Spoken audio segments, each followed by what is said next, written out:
गेला ते. मी जसं जवळ जाईल तसं ते खाली उतरलं. पण जे वाघ आलं त्यावेळेस मी स्वतः घाबरलो. आता ब्रेक मारावं का एक्सिलेटर करावं म्हणून मी थोडं ब्रेक मारलं, मागे गाडी येईल का काय होईल या संभ्रमात मी होतो. मोबाईल काढजेपर्यंत तो खाली गेला होता. मी स्वतः घाबरलो. जकेकोरे साहेबांनी काही फोटो टाकला नाही, काही नाही, कळालं का नाही. फक्त त्यांनी बघितला, म्हणजे तेवढं तिथे 10 ते 15 फुटामध्ये बी बघितला. पण ते चित्ता होता का बिबट होता का त्रस होता मला काही तेवढं जाणवलं नाही, असं त्यांचं म्हणणं आलं. कळालं का. काल तिथं बोलून घेतलं होतं. स्पॉटची टीम आली होती, पुण्याची टीम होती, आमची टीम होती. आम्ही तेवढा ते पूर्ण एरिया फिरून भेटला, पण काही कुठं ठशी बिशी काही आढळून आली नाही. नमस्कार, मी सचिन बद्रे, धाराशिव जिल्ह्यातील उमरगा शहरातून आपल्या सर्वांसमोर विशेष विषयावर लक्ष केंद्रित करण्यासाठी या ठिकाणी उपस्थित झालो आहे. 19 फेब्रुवारी 2025 म्हणजेच आज आहे 21 तारीख. 2 दिवसापासून 19 तारखेपासून उमरगा तालुक्यातील जेकीकूर शिवारामध्ये एक वाघ आढळून आल्याचं वृत्त, बातमी एक लोकांमध्ये चर्चेला जात आहे. त्यातल्या त्यात सोशल मीडियावर, मग ते व्हॉट्सअप असो किंवा फेसबुक असो, एक वाघाचा फोटो, टॉर्च मारून काढलेला एक फोटो आणि त्यासोबत एक मजकूर हा व्हायरल होता. पण नेमका आता या ठिकाणी प्रश्न निर्माण होतो की खरंच तो फोटो कोणी काढला, वाघ नेमका कुठे आढळून आला आणि वाघ पाहिला तरी नेमकं कोणी पाहिलं. बघा, पोलीस निरीक्षक अश्विनी भोसले यांनी ग्रामस्थांना सतर्क राहण्याबद्दलचे त्यांनी आव्हानही केले होते. तर नेमकं आज तुमच्यासोबत येण्याचं कारण एवढं आहे की तो वाघ नेमकं कोणी पाहिला, तो व्यक्ती प्रत्यक्ष आज आपल्या सोबत आहेत. तर आपण त्यांची भेट घेऊ आणि नेमकं सविस्तर चर्चा करू की नेमकं तो कशा पद्धतीने त्यांनी पाहिला, कुठं पाहिला, किती वाजता. सर नमस्कार, आपली ओळख थोडं सांगा प्रेक्षकांना. मी लक्ष्मण जकेकोरे, पंचायत समितीला ग्रामपंचायत अधिकारी म्हणून कार्यरत आहे.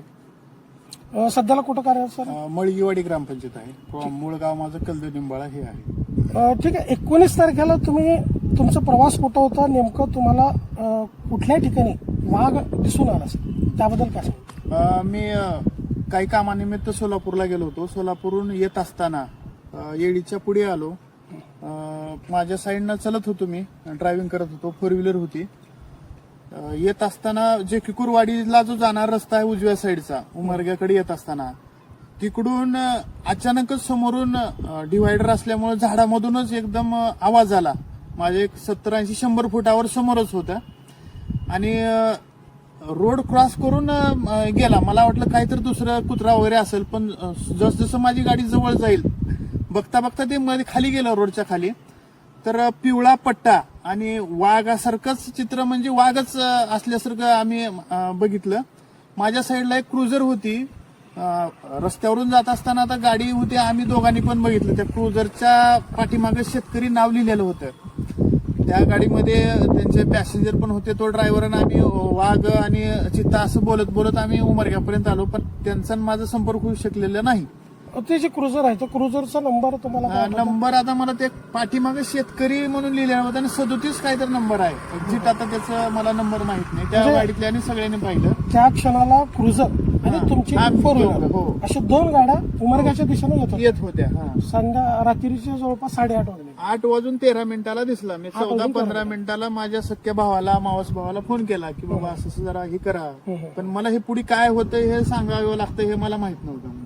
बरं, तो हायवेवरून जो जात होता तुमच्या समोरून 50 ते 60 फुटाचं अंतर होतं ते वाघामध्ये आणि तुमच्यामध्ये, तर त्याची जी चालण्याची स्पीड काय होती, तो पळत जात होता का चालत जात होता? आता तसं बघितलं तर एवढं फास्ट पण नव्हता आणि चालत पण नव्हता, म्हणजे त्याच्या मीडियम मध्ये होता. एवढा आहे की बगजे पर्यंत गेला ते. मी जसं जवळ जाईल तसं ते खाली उतरलं. सर नेमकं त्या क्षणी आपण तुमच्या मोबाईलद्वारे काही फोटो किंवा व्हिडिओ का नाही, मुळात प्रश्न असा निर्माण झाला. मला सुरुवातीला वाटलं कुत्रं वगैरे येईल काय, वाटलं झाडातून येत होतं सुरुवातीला. पण जे वाघ आलं त्यावेळेस मी स्वतः घाबरलो. आता ब्रेक मारावं का एक्सिलेटर करावं म्हणून मी थोडं ब्रेक मारलं, मागे गाडी येईल का काय होईल या संभ्रमात मी होतो. मोबाईल काढजेपर्यंत तो खाली गेला होता आणि मी स्वतः घाबरलेलो होतो. सर वाघाला पाहता क्षणी पहिल्यांदा तुमच्या मनामध्ये काय विचार आले, काय तुमची परिस्थिती होती? थरका पडलं होतं, घाबरलेलं होतं. हा आता काय परिस्थिती, काय विचार? हो ना, एकदम समोर आल्या, आता समोर इकडे येतं का काय की वाटलं होतं. मी घाबरलो अचानक. आता ब्रेक मारावं, पुढे मागलची गाडी येऊन धडकल आणि समोर जावं तर हे येईल, ह्या अचानक ह्याच्यामध्ये पूर्ण संभ्रमावत अवस्थेत होतो. परंतु ते वाघ काय त्याच्या दिशेनं खाली गेला, माझ्याकडनं बघितला ना काय नाही, तेवढ्या ह्याच्यामध्ये मी अंतर कव्हर केलं. घाबरलो त्या क्षणी सर ते जे तुमच्या पाठीमाग असलेली जी क्रुझर आहे ती तुमच्या पाठीमागच होती का तुमच्या साईडला होती, साईडला होती, साईडला होती? साईडला होती, लेफ्ट साईडला होती. म्हणजे दोन्ही गाड्या थांबलेल्या. हा, थांबलेलो नाही आम्ही दोघं पण. सावकाश सावकाश निघून आलो आम्ही तिथून. नंतर त्या क्रुझरचा जो वाहन चालक आहे त्याच्याशी तुमचं संभाषण करत- त्यांच्याशी आम्ही आता मी ड्रायव्हिंग साईडला, त्याने पण ड्रायव्हिंग साईडला, मधला अंतर होता. तेवढा आम्ही फक्त बोलत होतो, चित्ता वाघ काय, चित्ता वाघ एवढंच बोलत गेलो. आपण वाचलो बाबा एवढं बोलत गेलो आम्ही, म्हणजे चौरस्त्यापर्यंत.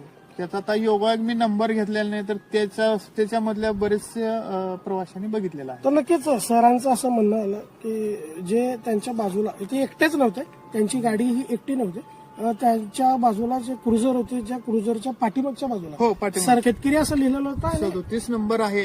एमएच पासिंग वगैरे काय अंदाजे? फक्त 37 एक लक्षात आहे माझ्या. 37 नंबर प्लेटवर 37 एक त्यांचा आकडा लक्षात आहे.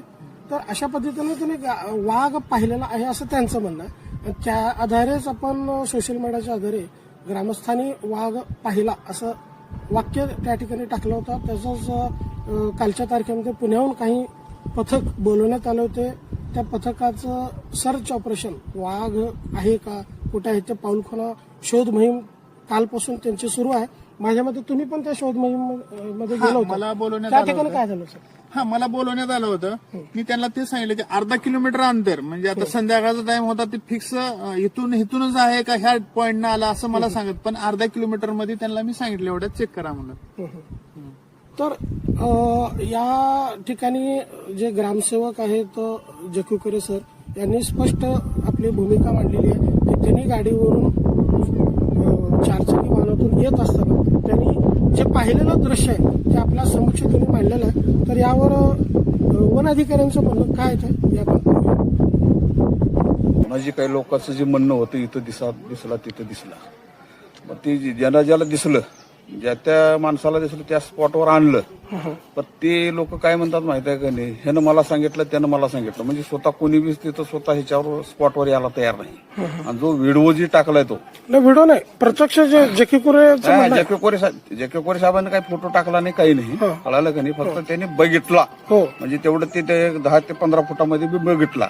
पण ते चित्ता होता का, बिबट होता का, तरच होता, मला काही तेवढं जाणवलं नाही, असं त्यांचं म्हणणं आलं. कळालं का? काल तिथं बोलून घेतलं होतं स्पॉटवर. आणि काय ते स्पॉटवर त्यांनी म्हणले, म्हणजे मी काही तेवढंही सांगू शकत नाही म्हणले नेमकं बिबट आहे का कोणचं आहे, कळालं का नाही. मग आम्ही त्यांच्या पद्धतीनं जी काही आम्हाला जे फिरायचं होतं त्यांनी सांगितल्या पद्धतीनं आम्ही पूर्ण बलसूरचा शिवार, पुन्हा जकीपूरचा शिवार, जकीपूरवाडी, पुन्हा पलीकडं बुसणी, तुम्हाला सांगतो, पुन्हा येळी, हे सगळं शिवार आम्ही फिरून त्याचे हद्दी तसे विषय आम्ही बघितले, तुम्हाला सांगतो. पण ते कुठंच म्हणजे आढळून आलं नाही.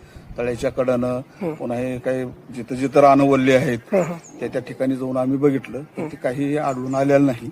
आणि ती कसं आहे, लोक कसा एकूण कुठले बी ही जी व्हिडिओ आहे, कुठला बी कुठं हे करायचं, व्हायरल करायचं, इंस्टाग्रामवरून टाकायचं काय, तर त्याचं खाली नाव टाकायचं. आता जी ते परवा दिवशी जे आम्हाला फोटो टाकला होता रात्री, फोटो चुकीचा आहे सर, पण तो जो ग्रामसेवक आहे तो पण एक अधिकारी आहे. आता ना ग्रामसेवकाला बोललो ना काल, आणलो ना काल, आणून दाखवलं की तिथं स्पॉटवर त्यांनी स्पॉटवर आले होते. पण ते म्हणले इथून इकडे गेलाय. पण ते नेमकं त्यांनी सांगितलं की एवढ्या 25 मीटर मध्ये ह्या बाजूनच गेलेला आहे, इकडून आला आणि इकडे गेला. मग त्या बघितलं तिथं आम्ही ते सांगितलं हे करून पूर्ण आम्ही जी तिथं टीम जी होती, रेस्क्यूची टीम आली होती, पुण्याची टीम होती, आमची टीम होती.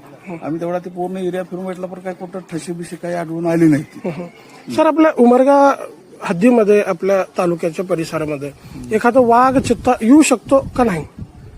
नाही, कसं आहे, ती आहे वन्य प्राणी.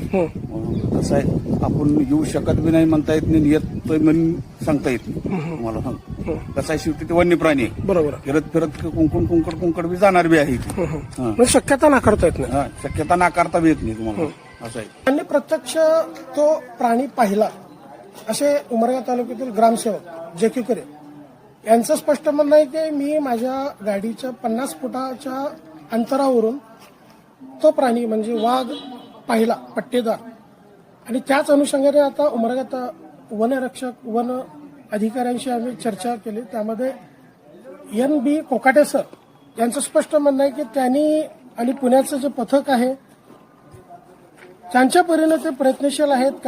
आपल्याकडे आपल्या भागामध्ये आला असेल तो वन्यजीव वाईल्ड अॅनिमल आणि नेमकं कोणता, खरंच त्यांच्या जे.के. कोरे यांच्या बोलण्यामध्ये किंवा लोक ज्या पद्धतीनं मेसेज एकमेकाला शेअर करू लागलेत, काय तथ्य आहे आणि आतापर्यंत कसल्याही प्रकारच्या त्या वन्य प्राण्याच्या पाऊलखुणा त्यांना सापडून आलेल्या नाहीत, अशा पद्धतीनं त्या वन अधिकाऱ्यांचं या ठिकाणी म्हणणं आहे. तर जर जे.के. कोरे यांनी पाहिलेला जर खरंच वाघ नसून जो तडस असेल तर इतकं काही घाबरण्याची काळजी नाही. पण तरीही तालुक्यातील जनतेने, विशेष करून शेतकऱ्यांनी काळजी घेणं गरजेचं आहे असं मला या ठिकाणी सांगायला नक्कीच आहे.